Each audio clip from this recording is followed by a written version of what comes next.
today we'll continue with our study on 2 Thessalonians. And one thing that is interesting is that when we write, for instance, a letter or an update about any event with our background and from our perspective, we try and make that explanation about that background or that event crystal clear. And the other day I was just writing something and I wrote it, and I thought, no, this is crystal clear.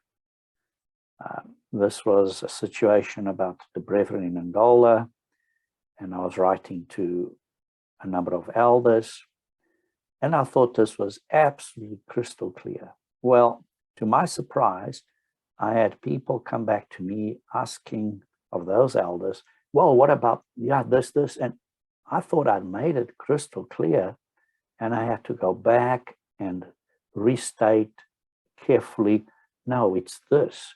And then somebody else came with something completely different. And I said, no, it's this.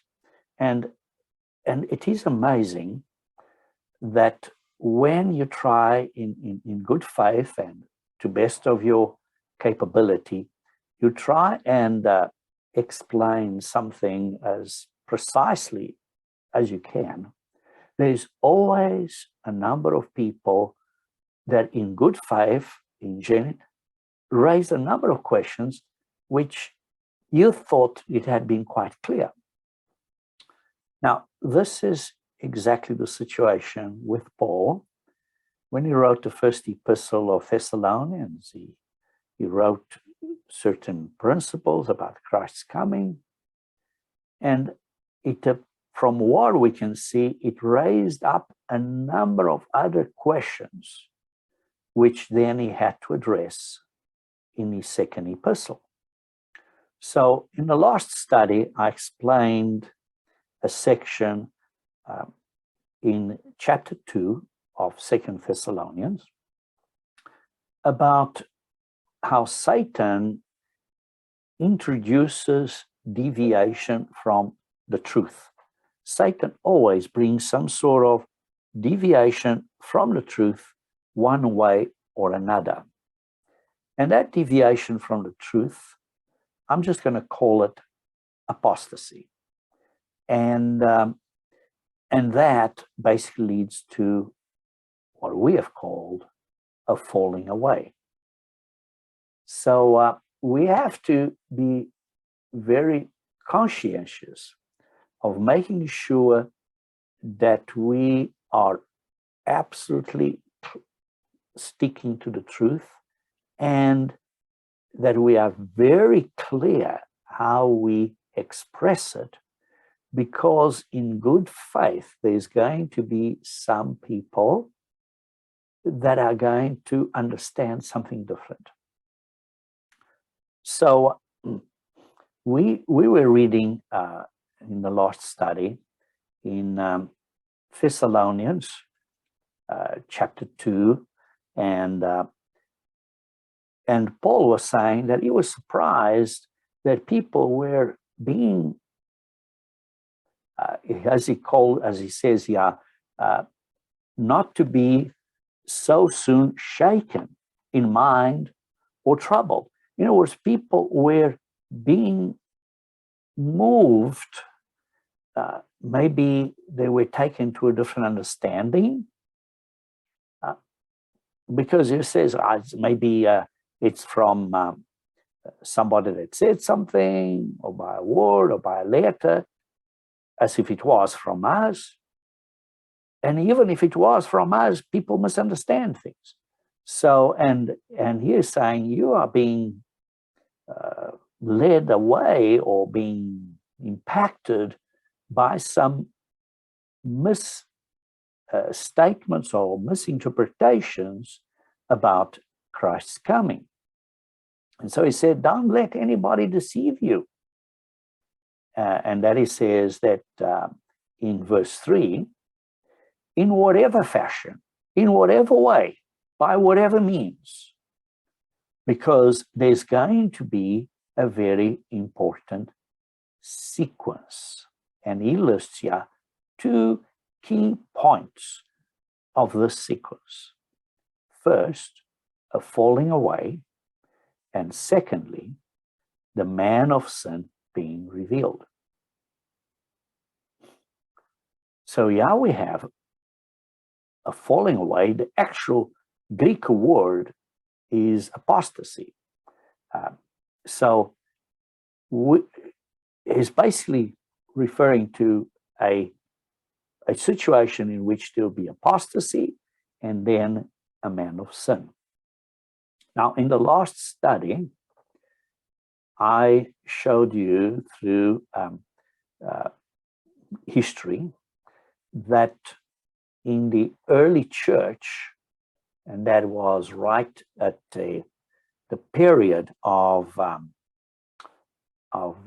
apostles, people started infiltrating into the church already with their own little ideas, trying to deviate from the truth. And so I explained that that was an internal situation that developed internally in the Church of God and caused some people to fall away. In other words, to leave the fellowship. We went through that in the last study. And then we explained that this was like in two waves, and a secondary wave was later into the 2nd and 3rd century, when the Roman authorities, the government, started interfering, and then that led to persecution on the church brought in by the government. And there is clearly a parallel here for the end time, because we have this sequence: an apostasy, which is an internal deviation from the truth, and then a man of sin, which as we saw in the early primitive church, the apostolic church, it was a government, in that case, the Roman government. And so here we have this sequence: an apostasy and a man of sin to be revealed. So this sequence is important for us to understand. And then in verse 4 says, who opposes and exalts himself above all that is called God, or that is worshipped, so that he, that's this man of sin, sits as God sits in the temple of God. In other words, he comes across as he's exalting himself as God, and he sits as God in the temple of God sits. In other words, I am in this position of authority, showing himself that he is God. So it's this real self-exaltation by the man of sin. Now, one could say that the man of sin is the false prophet. On the other side, one could also say that a man of sin is a civil leader called the beast. Now, if we look at 1 John 2, verse 18, 1 John 2, verse 18, so let's just go there briefly. 1 John 2, verse 18. Little children, it is the last hour, and as you have heard that the Antichrist is coming, even so many Antichrists have come, by which we know it is the last day. So there's going to be various Antichrists. And then in 2 John, verse 7, it says, For many deceivers have gone into the world who do not confess Jesus Christ as coming in the flesh. This is deceiver and an antichrist. So clearly he's talking about doctrine, somebody that says that Christ is not who he is. In other words, he's saying that Christ did not come in the flesh. And this is very much tied to what is a section of Gnosticism, which is today called Docetism, which says that God, Christ, did not come in the flesh. And in some of my journeys to other countries, I've come across many people with that understanding. It says, no, Christ didn't come in the flesh. Christ was, there was the human, and then the God as Christ left him just before he died, which is obviously so wrong. And that's why in 2 John verse 7 says, they don't confess Jesus Christ as coming in the flesh. This is a deceiver and an antichrist. So this man of sin could be that. But there is another very possible meaning, because let's consider a couple of things. We're going to look at various things. But one of them is Christ means the Messiah. And the Messiah is the coming ruling king.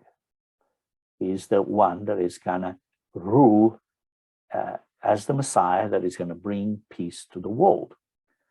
This is what Christ's second coming is all about, as King of Kings and Lord of Lords, and is going to bring peace to the world. So when we think about false messiahs, we could think as false religious leaders. Okay. But we could also see it as false civil leaders. It's important to understand. So a false Messiah represents a false king, claiming that he is going to solve all the problems in our country. And for instance, is a president or a leader of a nation that says, I'm going to solve all the problems of this nation. And therefore, that could be seen as a false Messiah. And the outcome of a leader like that, which he claims, I'm doing this because I want peace, a leader like that only brings wars. So let's just quickly look, for instance, at Matthew 24. At Matthew 24. Matthew 24.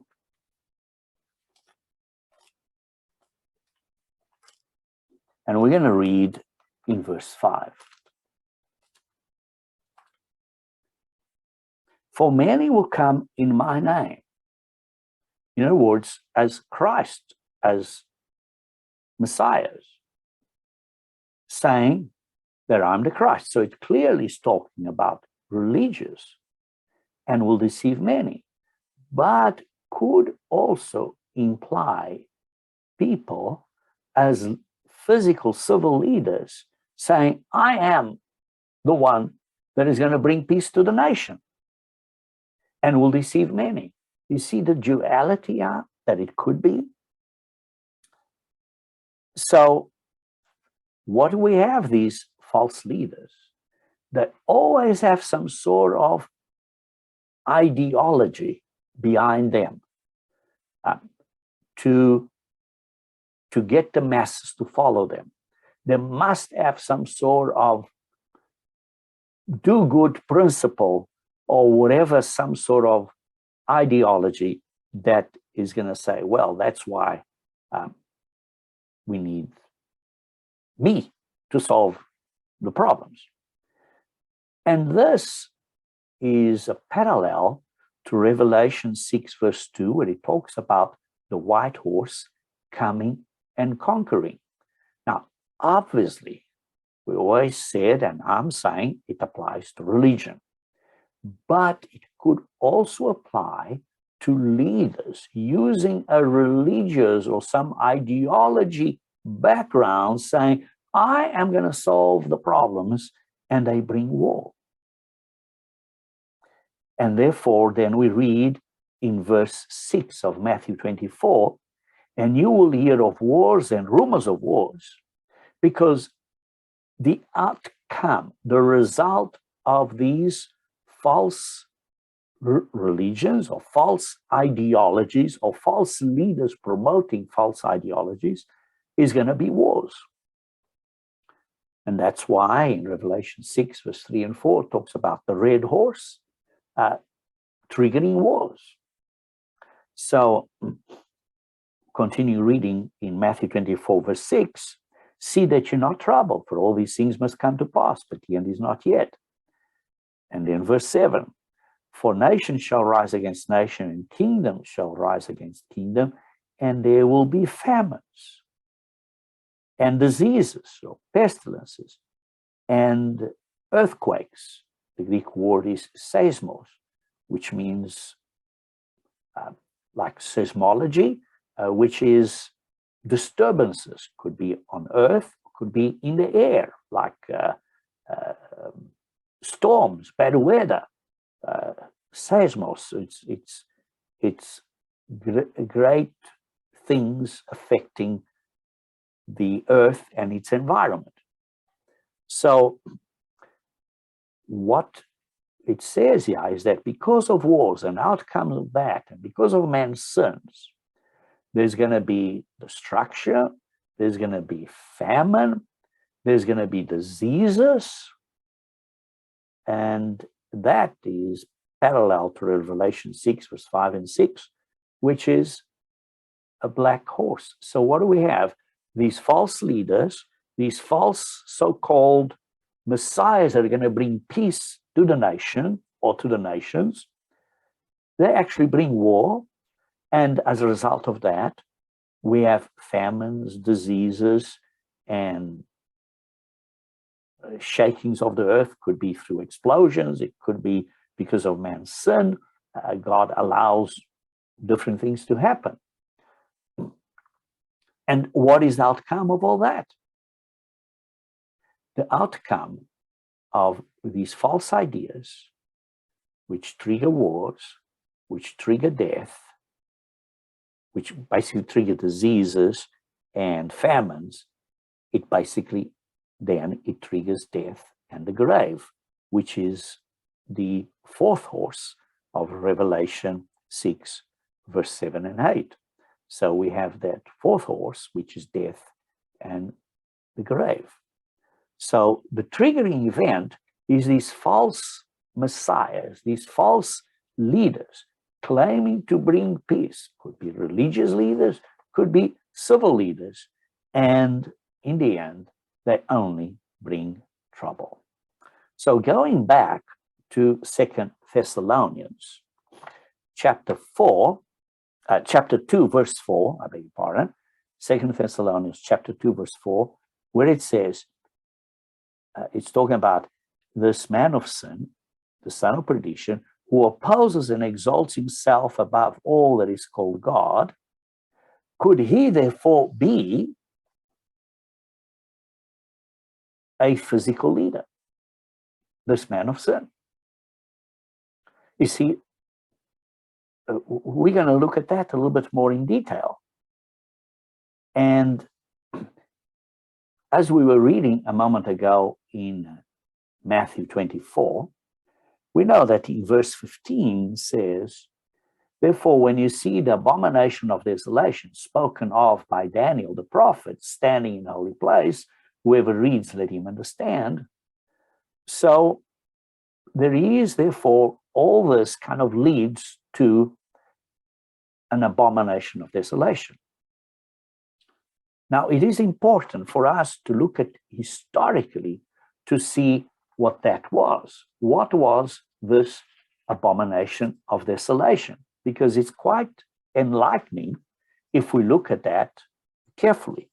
So to do that, let's go to Daniel chapter 8. Now, Daniel chapter 8, this is a prophecy of in Daniel chapter 8 is a prophecy of a ram and a he-goat, which then has a great horn and has four notable ones. Now, I want to share with you a screen or a graph very briefly, which I call it the chart of Gentile kingdoms. And in this chart, it parallels these different prophetic chapters in Daniel and Revelation, specifically Daniel 2, Daniel 7, Daniel 8, and Revelation 13 and 17. Now, Daniel 8 is this prophecy of the ram and the he-goat. And the ram is tied to the breast and the arms of silver of Daniel 2's image, which is Daniel 7 bear, and the meaning is the Persian Empire. Whilst the he-goat is the one that comes afterwards, which parallels the belly and thighs of brass, which is the third beast of Daniel 7, which is the leopard with 4 heads. And the he-goat has got this great horn and has got these 4 notable ones, which parallels those 4 heads of Daniel 7. And its meaning is Greece under Alexander the Great and the 4 divisions, north, south, east, and west. And east and west kind of disappeared after a while, and then it just became north and south, which we call them the king of the north and the king of the south. Now, as we get back to the story now, and in Daniel 8, verse 9 through 14, we talk about this he-goat, and then he talks about one of them, between these 4 notable ones, came out a little horn, and it grew up and exalted himself as high as the Prince of Hosts, and by him the daily sacrifices were taken. So it is interesting to look at history, because who is he? Is it the little horn, or was a civil leader that went and stopped the daily sacrifices? And when we look a little bit later in verse 25, and it says, this vision is for the future, and then it talks about the 2300 in verse 14 days, but if you look in the margin, that it actually is evenings and mornings. And also in verse 26, it says, and the vision of the evenings and mornings. So we're really talking about here 2300 evenings and mornings, which is 1150 days, which is 3 years plus 70 days. So we see that there was an abomination of desolation, and this is also referred to in Daniel 11.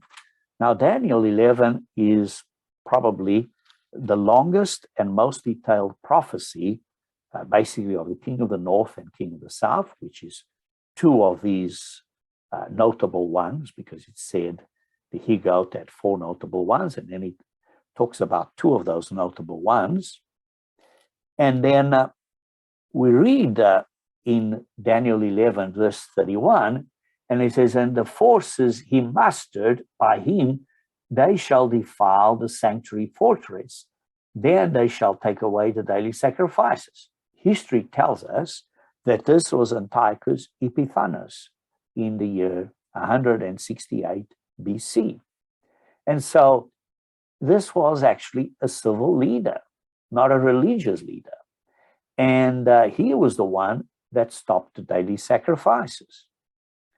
And if we study a little bit more about that history, that was stopped when the Maccabees started fighting against that, which is exactly 1,150 days after the abomination of desolation was set up. So this brings it again to say, hey, this abomination of desolation, this person, this man of sin could be a civil leader. So it's just a possibility. So as we look now into the future, because now we're looking at Matthew 24, verse 15, therefore, when you see the abomination of desolation spoken of by Daniel the prophet standing in the holy place, those who are in Judea flee to the mountains, and it's talking about, a little later it says, because then will be great tribulation. And unless those days would, there will be great tribulation, verse 21, as such as never has been. So it's actually talking about a time of the future, tie in to the abomination of desolation. So it's again a duality. It happens. What happened once, it's going to happen again. So there's going to have to be a stopping of sacrifices. Offerings need to start. They have not started yet. And that has been our understanding for a long time. And then there's going to be a time to flee. So there are still a number of things to happen. And as we look at Revelation 11, let's now jump to Revelation 11. Revelation 11, it talks about here, I was given a reed like a measuring rod, and the angel stood saying, rise and measure the temple of God, the altar, and those who worship there. But leave out the court which is outside the temple, and do not measure it, for it has been given to the Gentiles, and they will tread the holy city underfoot for 42 months. That's 3.5 years, exactly the same time period as the Great Tribulation. 3.5 years, or 42 months. All right, so what do we have here is a period of 3.5 years. So I want to now share with you another screen, which is a chart I've shown to you before. But here we have these seals of the book of Revelation, these 7 seals, which are represented by these red circles, these 7. And then we have these horsemen, false religion, false ideology, false leadership, wars, hunger, and plagues and death and the grave. But here we have, marked here, the man of sin and the false prophet. Once that is revealed, then there is a great abomination of desolation. Why? Because we read the man of sin will then cause that abomination of desolation. And then we also read that there will be a period of 3.5 years in that great tribulation, 3.5 years. And we're looking at Revelation 11, which then also talks about the two witnesses, which will be working for 1,260 days, which is also 3.5 years. So what do we have here is a possible duality again, in which in Revelation 11, 1 and 2, could be a reed measuring the temple of God. Now, the temple of God today is us. We are God's temple. And so we have this reed measuring the temple of God. And once the temple is measured, it could mean, I'm not saying it does, but I say it could mean that then those people that are counted worthy to escape, right? Counted worthy, measured, measuring the rod, counted worthy to escape. Luke 21. And then there is a time to flee, which ties in to Matthew 24:15, as I read in a moment. And therefore, then, after that, what happens immediately after that, and it says 11 verse 3, I'll give power to my two witnesses. That's the two witnesses. And they'll prophesy for 1,260 days, clothed in sackcloth.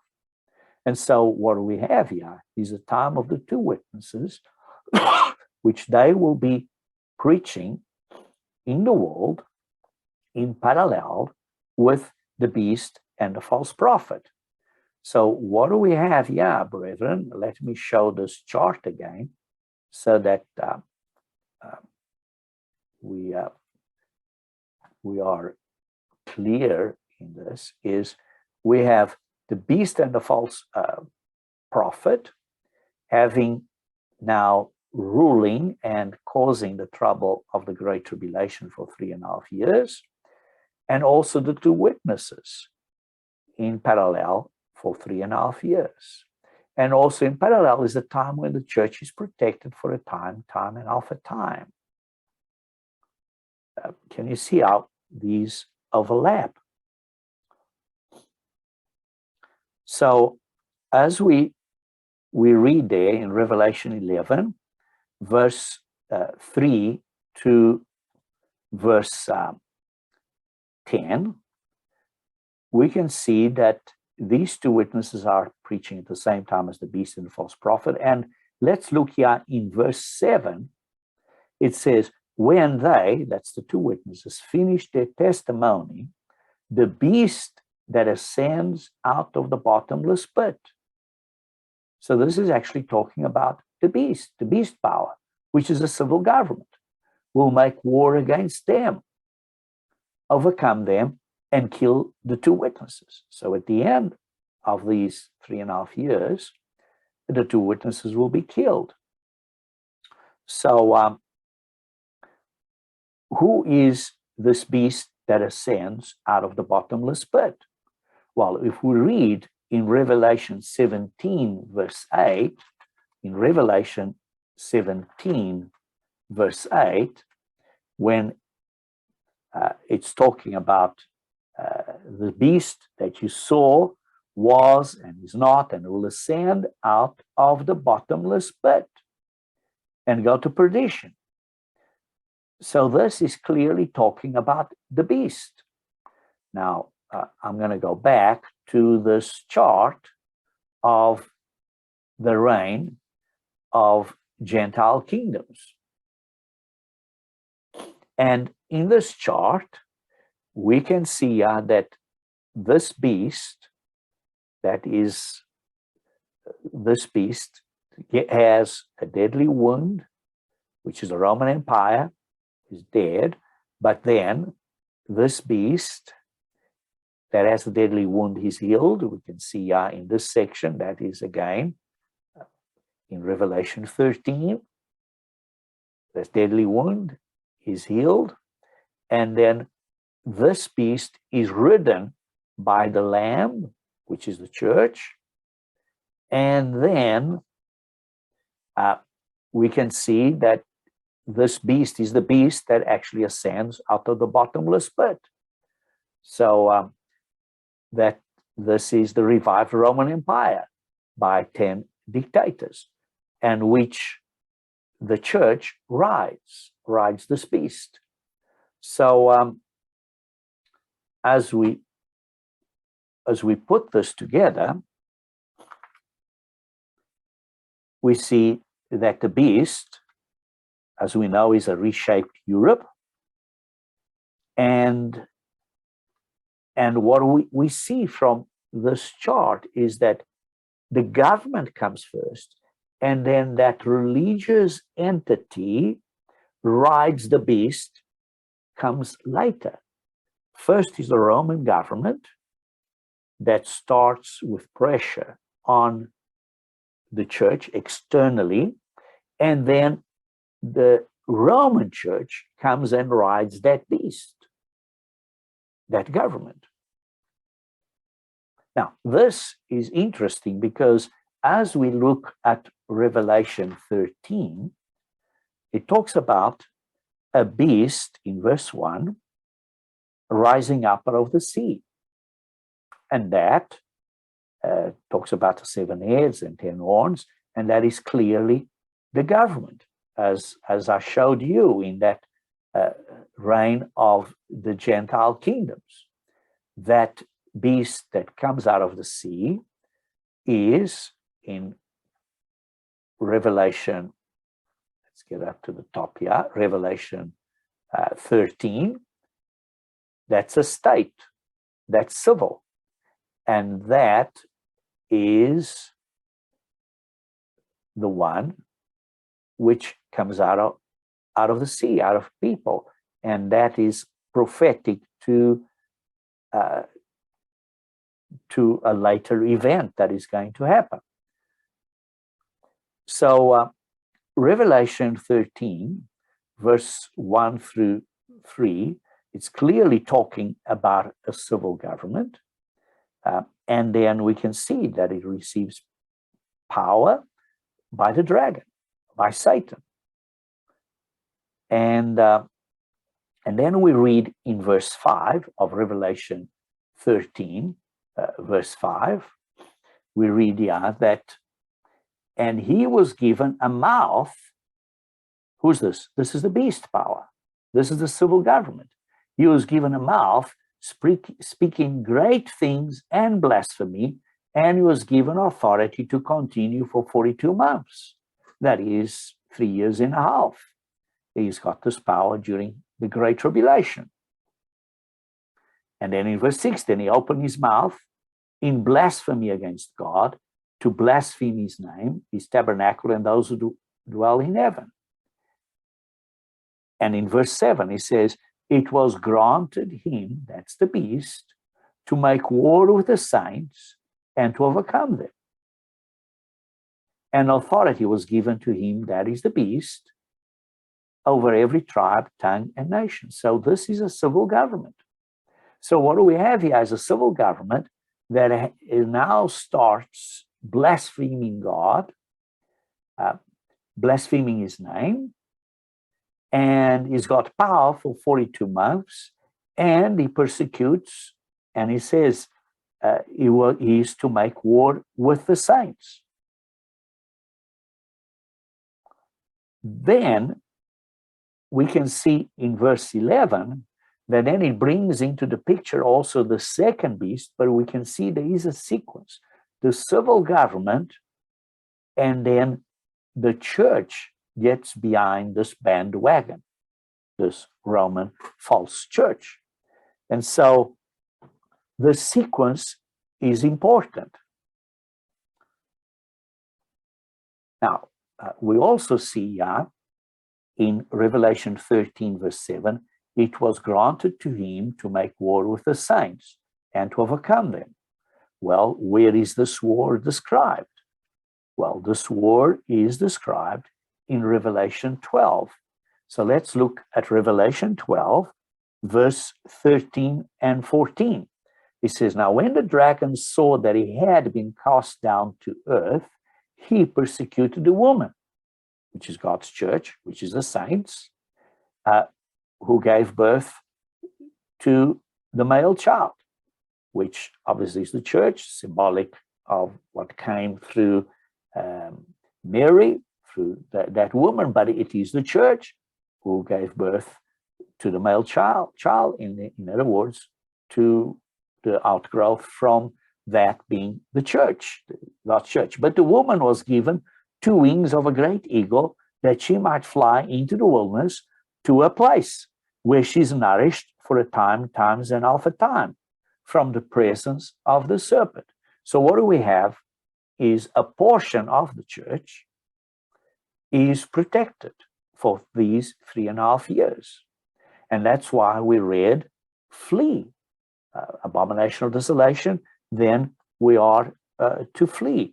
And he says, we're going to be given protection for 3.5 years from the presence of the serpent. And it says that she'll be nourished, that she'll fly into the wilderness. So it's some place where Satan's influence and media and wavelengths cannot get in there, so people cannot be deceived. And why do I say it's a portion of the church? Is because in verse 17, we can see the church is protected by a military power. We read that in verse 15, which is the water is spewed out like a flood. And then we see in verse 17, now because that portion of the church is protected, the dragon was enraged with the church, the woman, and he, the dragon, Satan, went to make war with the rest of her offspring, which is the rest of the church, those who keep the commandments of God and have the testimony of Jesus Christ. So there is a portion of the church, those that keep the commandments and have the testimony of Jesus Christ. So they are the church. We have some people that keep the commandments and have the testimony of Jesus Christ that are protected. They're counted worthy to escape. And there's some people that keep the commandments, have the testimony of Jesus Christ, that do not escape. And so that brings us to a point. We have to watch and pray, watch our conduct ourselves, that we may be counted worthy to escape and to stand before the Son of Man, as we read in Luke 21, I think it's verse 36. So continuing that, we see that the church was persecuted, is being persecuted. Now, how can a portion of this church can be persecuted? Well, it can be persecuted because, why? Because physical Israel has been destroyed. In other words, the nations that proclaim liberty of religion have been destroyed. So let's go back to Matthew 24, where we were a moment ago. In Matthew 24, verse 15, it says, when you see the abomination of desolation spoken of by Daniel the prophet, standing in holy place, that those who are in Judea flee. So there is a time to flee. And how, what? We don't know. But we also then read in verse 21, for then there will be great tribulation, such as never been since the beginning of the world, until this time, no, nor ever shall be. So there will be that great tribulation. Now, when we turn back to Daniel chapter 12, now I'm talking about Daniel chapter 12. Let's look at that. In Daniel chapter 12, verse 7, Daniel chapter 12, verse 7 says, and then I heard the man clothed in linen was above the waters of the river, when he held up his right hand and his left hand to heaven, and swore by him who lives forever, that it shall be for a time, times and half a time, 3.5 years. And the word "and" is not in a number of translations, so it, from what I can see, is not in the original. So for 3.5 years, when the power of the holy people has been completely shattered. Who is the holy people? Again, duality. One is the church, but the physical holy people are the Israelites, when their power has been completely shattered. All these things shall be finished. And then there'll be 3.5 years, which is the period of the Great Tribulation. The holy people will be shattered. Israel would be destroyed. And because of that, there's no more religious liberty. And the church will now be able to be persecuted during that time of the Great Tribulation. So what we have is a time when the holy people will be completely shattered. When we read a little bit later in verse 11 of Daniel 12, in verse 11, and from the time that the daily sacrifice is taken and the abomination is set up, this is at the time of the end. So yeah, there is abomination and desolation at the time of the end. There shall be 1,290 days. So what do we have? Is we have 30 days extra. We have 30 days extra from the time of the abomination of desolation to when the Great Tribulation occurs. There is a period of 30 days, which is a month, right? 30 days a month. So the time to flee seems to be there, and then there is a month. What happens in this month? Now we got to turn to Hosea chapter 5. So let's now look at Hosea chapter 5. In Hosea chapter 5, starting in verse 5, it says, the pride of Israel testifies to his face.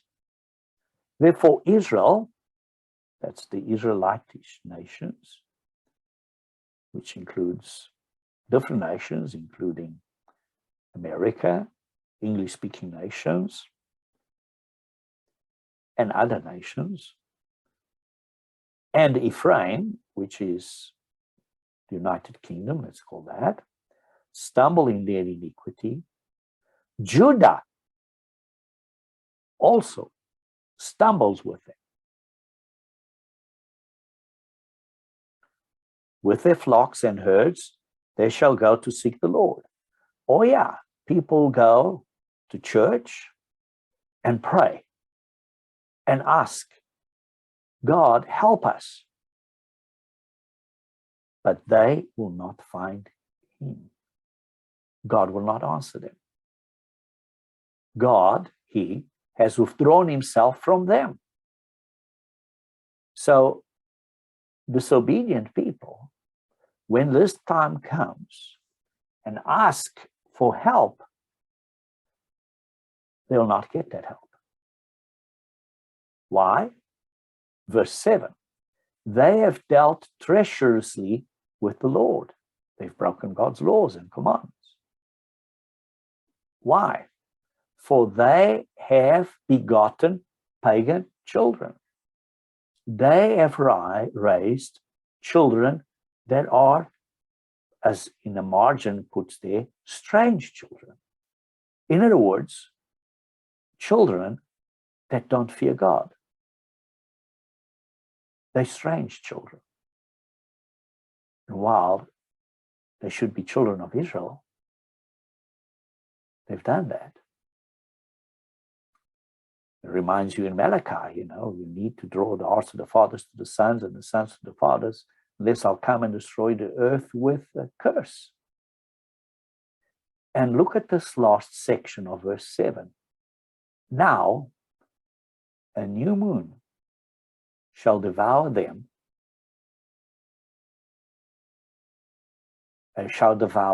and their heritage. A new moon, that means a month. A new moon that's in a month, a period of a month. A month is 30 days. So that ties in with the difference between 1290 and 1260, when Israel and Ephraim and Judah stumble, and religious freedom ceases on earth. Therefore, Satan can now persecute those that keep God's laws. And therefore, the mark of the beast, which is disobedience to God, and more specifically, breaking the Sabbath and God's holy days, that will be forced upon mankind. Forced upon mankind. So the breaking of God's laws, and more specifically, breaking of those laws that identify people as God's people, will be forced. Now, who will do that? Well, we need to look at Psalm 83. So let's look at Psalm 83. In Psalm 83, verse 1 through 8, Psalm 83, verse 1 through 8.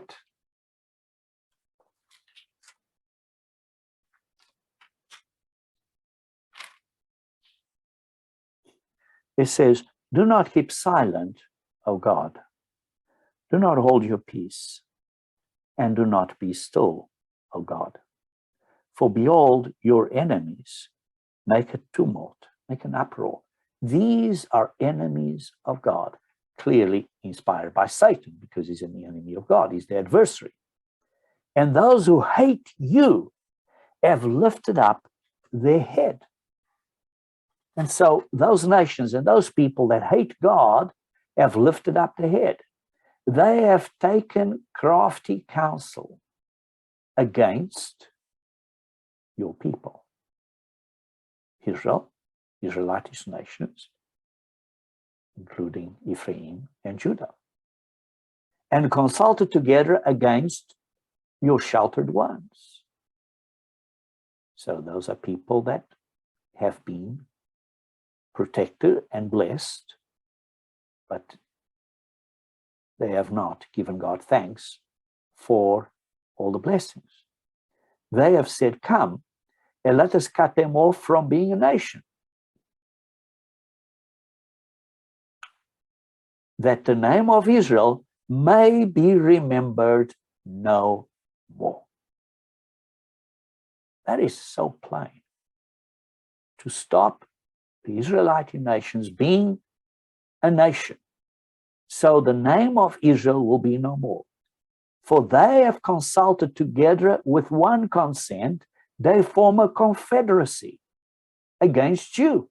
Yeah, in the end, it's against God, but they want to destroy God's people. And then it identifies who those nations are, which are basically nations of the king of the south getting together with Assyria. And so what we have is this alliance getting together and destroying the nations of Israel, because this man of sin is standing up and is destroying and is talking against God, and these nations get courage and destroy Israel. And so continuing in Daniel 12,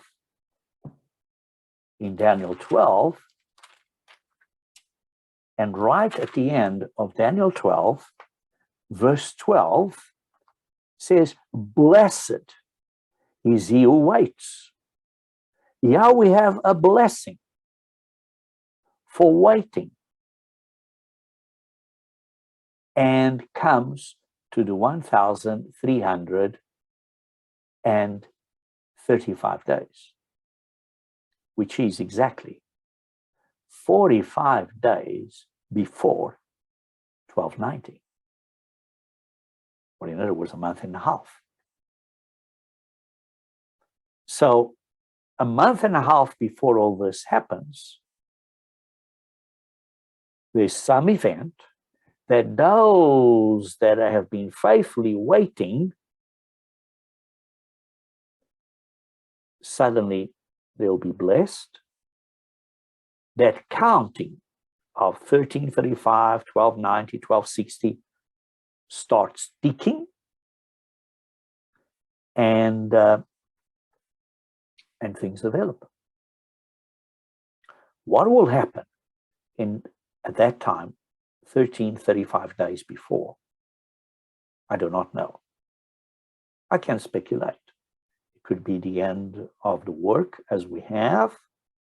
It could be the time when we read things. Again, I'm speculating. Matthew 24, verse 40 and 41, when two are in the field, one is taken. In other words, there's something that we don't know what's going to happen. But from that moment onwards, it seems to be that now people know the countdown. Now people know the countdown. So let's continue now reading in 2 Thessalonians chapter 2, verse 4. Because he says, he opposes and exalts himself above all that is called God. So this is now the man of sin that is revealed, or that is worshipped, so that he sits as God. He sits as God sits in the temple of God, showing himself that he is God, as God in the temple of God. So he says, I'm God, and he sits as God in the temple of God. And if we follow this parallel, it appears that this man of sin is the leader of the beast power. Then we continue now reading in verse 5. Do you not remember that when I was with you, I told you these things? Well, Paul had mentioned to them already this. So that is interesting. And understanding that the book of Revelation was written much longer, the apostles had some understanding of a number of things here before the book of Revelation was written.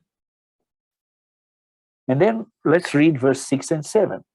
And now you know what is restraining, that he may be revealed in his own time. For the mystery of lawlessness is already at work. Only he who now restrains will do so until he is taken out of the way. So this spirit of breaking God's law, of turning grace into lawlessness, is already at work. But this will culminate at the time to come when he who is holding this says, okay, now is the time to go. And no man knows that day or the hour but God the Father. And when God the Father, which is holding this back and restraining, when he says it can now happen, then it will start happening. Because now then is the time. So God is clearly restraining Satan and not allowing certain things to explode. Yes, things are getting worse and worse. But imagine how terrible will happen when the nations of Israel, United States, Canada, Australia cease to be. When Europe ceases to be as it is and becomes a dictatorship. This is going to be sometime very different. So when is it that says, all right, now is the time? It seems to be at these 1335 days. It is possible, if we turn to Revelation 12, again, I'm speculating what 1335 might mean. Revelation 12, starting in verse 7, and war broke out in heaven.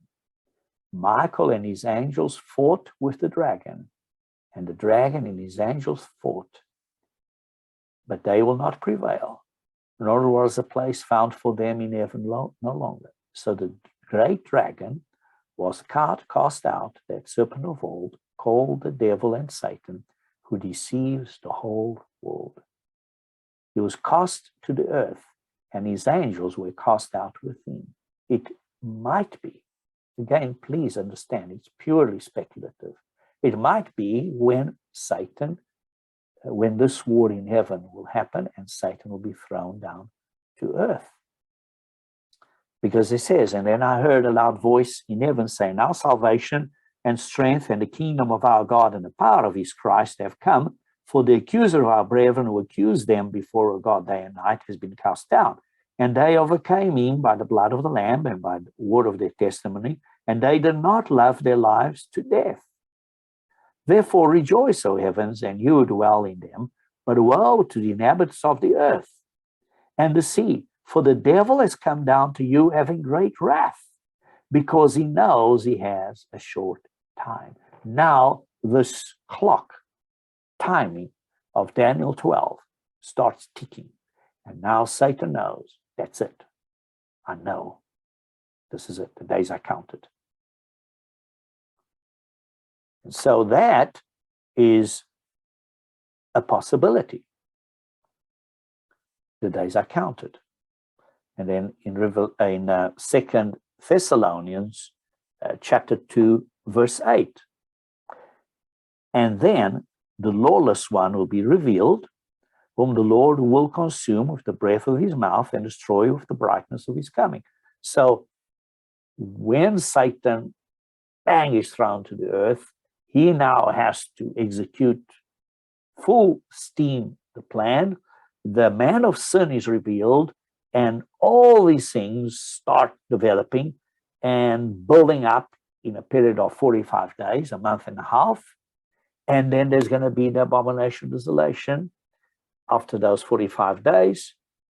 But then there's still 1,290 days to go. And then there's 30 days for Israel to be destroyed. And then the Great Tribulation starts. So in 2 Thessalonians chapter 2, verse 8, then the lawless one will be revealed, whom the Lord will consume with the breath of his mouth and destroy with the brightness of his coming. So when he comes, we read in Revelation 19, verse 19 and 20, that the beast and the false prophet will be thrown into the lake of fire. And so, we have that this will be very deceitful to the world, because we read in verse 9, the coming of the lawless one is according to the working of Satan with all power, signs, and lying wonders. So, brethren, this is where I'm going to stop today. I hope you all found very profitable this session, and then we'll continue again next week.